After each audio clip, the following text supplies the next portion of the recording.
6 જુલાઈ સુધીમાં દક્ષિણ ગુજરાતના ભાગોમાં પણ અનરાધાર વરસાદ પડશે, જેમાં આહવા, ડાંગ, વલસાડ આ બધા વિસ્તારની અંદર ભારેથી અતિ ભારે વરસાદ પડે અને એટલો વરસાદ પડે કે નદીઓમાં પૂર આવવાની પણ શક્યતા છે. ગુજરાતના હવામાનના જાણકાર અંબાલાલભાઈ પટેલ સાથે અમે એક્સક્લુઝિવ વાત કરી છે અને અંબાલાલભાઈ પટેલે આગામી દિવસોમાં એટલે 6 તારીખ સુધીમાં વરસાદ ક્યાં ક્યાં કેટલો પડશે એની વાત કરી છે. એમણે ઘણા બધા વિસ્તારોમાં વરસાદ પડવાની અને ભારે વરસાદની આગાહી કરી છે. તો આના વિશે હું તમારી સાથે વાત કરીશ. મારું નામ રાજેશ શાહ છે અને તમે જોઈ રહ્યા છો ગુજરાતના સૌથી મોટા ડિજિટલ ન્યૂઝ પ્લેટફોર્મ ખબરછે.com. ગુજરાતના હવામાનના જાણકાર અંબાલાલભાઈ પટેલની સાથે અમે એક્સક્લુઝિવ ફોન ઉપર વાત કરી.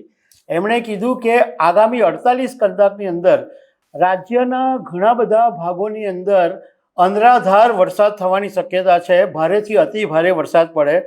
ખાસ કરીને દક્ષિણ સૌરાષ્ટ્રના ભાગોની અંદર ભારેથી અતિ ભારે વરસાદ પડશે.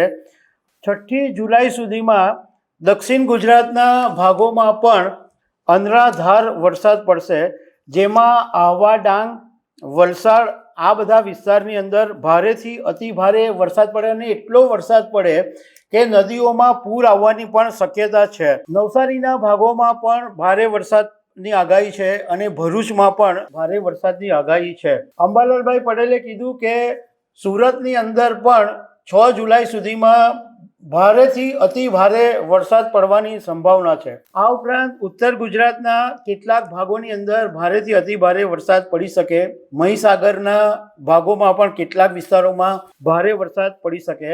વડોદરા, પંચમહાલ, દાહોદ આ બધા વિસ્તારોમાં પણ ભારેથી અતિ ભારે વરસાદ પડી શકે અને આ બધા વિસ્તારોમાં વીજળીના કડાકા ભડાકાની સાથે વરસાદ પડશે એવું એમણે કીધું છે. આ ઉપરાંત એમણે લોકોને વિનંતી બી કરી છે કે હમણાં વરસાદના સમયની અંદર મહેરબાની કરીને ઝાડ નીચે કે વીજળીના થાંભલા નીચે ઊભા નહીં રહેવું.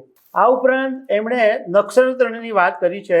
અત્યારે જે નક્ષત્ર છે એ આદ્રા નક્ષત્ર છે અને એનું વાહન છે ગધેડો. અને સામાન્ય રીતે એવું કહેવાય કે જ્યારે એ ગધેડો વાહન હોય ત્યારે વરસાદ ઓછો પડે, પરંતુ 22 જૂને સૂર્યનું આદ્રા નક્ષત્ર શરૂ થયું, એનું વાહન ગધેડો છે. છતાં પણ છેલ્લા ભાગની અંદર વરસાદ જોરદાર પડ્યો.